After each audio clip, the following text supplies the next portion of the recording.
Hey guys, welcome back. In this video, I will show you how to add back the top button in WordPress. Let's get started. So as you can see right here, I don't have a back to top button. So if I want to actually add that, I need to head over right here to my plugins and then add in here a new plugin. And then from the plugin marketplace of WordPress, what we can do is we can head over and click on this search icon or search bar right here and search in here for back to top. And then once you have searched for this, you should be able to see some search results related to this, which is this smooth back to top button right here. So you can choose which one is actually good for you. I'll choose this smooth back to top. And then from in there, click on this install and activate.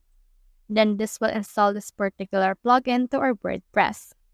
So as you can see, the smooth back to top button has been installed. Now when we head over to our site and when we scroll down, we can see this arrow button. When you click on it, it will go you back to the top of the page.